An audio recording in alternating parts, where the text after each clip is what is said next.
I went and on there and posted a reel or whatever. This we want Cody BS. It's getting out of hand, bro.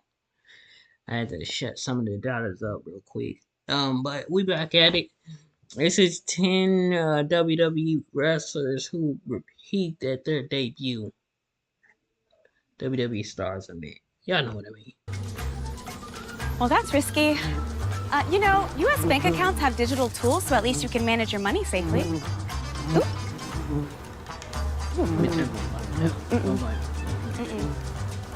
Nearly 4 years ago, I appeared on Quizzlemania as a replacement for Sam Shaw, and it was my first on-screen appearance for this company. My debut, if you will. And that's right, I lost. Thanks, Luke. Yes, indeed, my debut was not my best day, but what about those in WWE for whom that is the case? What if you have your best day on your first day? What if it was all downhill after that? Well, that's exactly what happened to these poor, unfortunate souls. I'm Tempest, hailing from partsFUNknown, and these are 10 WWE stars who peaked with their debut. Number 10, Ty Dillinger. 2 weeks in a row of putting Ty Dillinger at number 10 on a list. Nice. WWE gave Ty Dillinger a Royal Rumble debut that was a perfect 10, and then as time went on, more and more was stripped away from who Dillinger was. They changed his finish and did the unthinkable, took away his entire perfect 10 gimmick because, well, I'm still trying to figure out why. Number 9, Curtis Axel. Back when Paul Heyman's clientele was limited to Brock Lesnar and CM Punk, the idea of making a brand new star a Paul Heyman guy seemed like a surefire way to make a new main eventer. And to be fair, at the start that was what Curtis Axel's trajectory appeared to be. On paper, Heyman introducing a new guy, singing his praises, then having him wrestle Triple H that same night in a match he doesn't lose sounds like an idiot-proof strategy, but years of fandom will teach you that in WWE there is no such thing. Axel's match with Triple H ended with the game unable to continue, although it never really felt like Axel had beaten him to the point of referee stoppage. It was set up to be the launching pad that sent Axel to the top tier of WWE stars, and then the story became more about a power struggle within the McMahon family, and boy was that ever what we wanted in 2013. While it wasn't a perfect debut, you want to be great, you need to sacrifice. Sam Spade, what a pun intended, the months and ultimately years that followed saw Axel slip down the card until he was a goofball comedy heel, either dressed as the Axel Maniac, part of the B Team, or doing whatever the hell this was in the Social Outcasts. So unfortunately, the first night was as good as it got for the lad. Number 8, Gail Kim. Gail Kim is a legendary pioneer of women's wrestling in North America this century, and precisely 0.01 of that impact came in WWE. Rather, it came in, well, Impact. Or more accurately, TNA, but then the joke wouldn't have been as good. Anywho, Gail Kim made her WWE debut on the June 30th, 2003 episode of Raw, where she competed in a 7-woman battle royal for the Women's Championship. And it was a stacked battle royal, too. Kim faced off against Trish Stratus, Ivory, Molly Holly, Victoria, Jazz, and Jay Quellen. And to come out on top against that competition, you would probably have to be pretty good. Sure enough, Gail won by eliminating Victoria, capturing the women's title in her very first match to a huge reaction. That's pretty good for your first night in the company, but for Gail, she wouldn't reach those heights again in WWE, losing the title just 28 days later and never holding it again. She floated around without much direction until her departure in 2004, but even after she came back in 2009 after revolutionizing mainstream women's wrestling in America with her series of matches with Awesome Kong and TNA, she could not even get a hint of a push despite being one of the most talented wrestlers on the roster. Honestly, eliminating herself seconds into that battle royal and then quitting? Totally reasonable. Number 7, Baron Corbin. This is where the waters become a bit muddied because do NXT debuts count?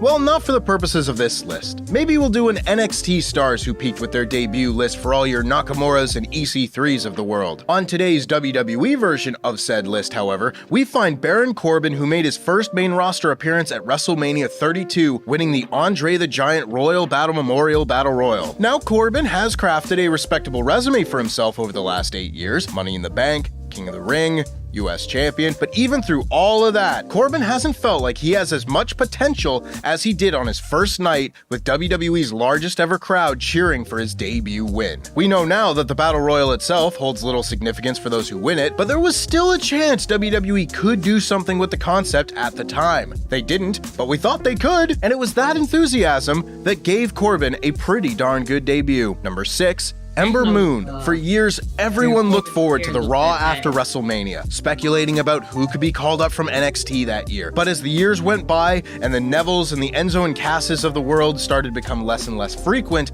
it became more clear that the night after WrestleMania was probably going to be the only time these call-ups would feel important. Such was the case for poor old Ember Moon, who debuted on the main roster the night after WrestleMania 34 in 2018. Or if you want to get granular about it, the Royal Rumble 2018, where she competed as a yet-to-be-called-up Rumble surprise, but either way the point stands. After her debut, WWE had no interest in elevating Moon to the top tier of their women's talents. She won some matches and would appear in your annual Money in the Bank and Royal Rumble matches, but her only title match came at SummerSlam 2019 in a cold feud with the then SmackDown Women's Champion, Bayley. A bad ankle injury later, and Moon was back in NXT, where she was equally as underused before being released in 2021. Frankly, WWE never knew what to do with Moon, and if you have been lucky enough to be watching her incredible run in Ring of Honor, you know just how much she has always had to offer. Number 5. Taz. Now, I'm as big a fan of Taz as anyone, but for entries like this, I like to defer to someone who lived through it and really felt the pain of seeing Taz's excellent debut against Kurt Angle at the 2000 Royal Rumble squandered. So here's some lovely quotes provided by our own Luke Owen, old Delegation Jones over here. But I digress. They had it right there. It's one of the most perfect debuts WWE ever did, and they had a fairly solid follow-up to it as well, which was beat some lower card guys. But then before you knew it, he was feuding with them, and then before you knew it, he was one of them. Just compare his Rumble debut in 2000 to his Rumble appearance in 2001, where he gets thrown out of the match in precisely 10 seconds. Not as a comedy spot, but rather as a you're getting in the way of the main eventers kind of spot. He spent the summer feuding with Jerry Lawler, and somehow the worst thing about that summer feud is that it's also the debut of Raven, and he ends up tagging with Raven for no reason. Oh, Luke. 3, 2, 1. Liftoff. We have a liftoff. Baby. File 100% free with TurboTax Free Edition. Roughly 37% of taxpayers qualify. Form 1040 and limited credits only. See how at turbotax.com. That's me! Use that into TurboTax. Always so on brand. Number 4, Paige. I mean, how many other debuts on this list are big enough to serve as the climax to a major Hollywood film? None of them. Obviously. Why did you have to think so hard? Paige's main roster debut saw her dethrone the then longest reigning Divas champion AJ Lee to a massive ovation on the Raw after WrestleMania 30, back when they meant something, which is about as good a first night on the job as you can get. After that, it was unfortunately an uphill battle for Paige for much of the rest of her WWE career. She did win the Divas title a second time that summer, but between injuries, demons, and horrible booking of the women's division that unfortunately only started to pick up when Paige was out of the picture, Paige never felt like as big a star as when she did what 13 other women couldn't do just one night earlier. Number 3, The Nexus. Now, obviously, the likes of Daniel Bryan, Wade Barrett, and to a lesser extent Heath Slater went on to have successful WWE careers, but as a collective, The Nexus is maybe the best example of WWE having a brilliant debut and then using all that forward momentum to drive directly off a cliff. Everyone remembers The Nexus. They had a very basic t-shirt and a stupid catchphrase, but for one night when 8 rogue wrestlers tore apart the ring and left everyone in the vicinity for dead, you had a new top storyline for the summer and 8 potential main event stars. Okay, maybe Michael Tarver was never going to make it, but you get the point. And while things didn't quite go off the rails until SummerSlam, which at this point has to be added to the list of wrestling topics that never need to make it onto a list again, never did the Nexus have the aura that they did on that very first night. I wonder what they could have lost after that first week. Couldn't have been the best wrestler in the group. WWE wouldn't be so foolish, would they?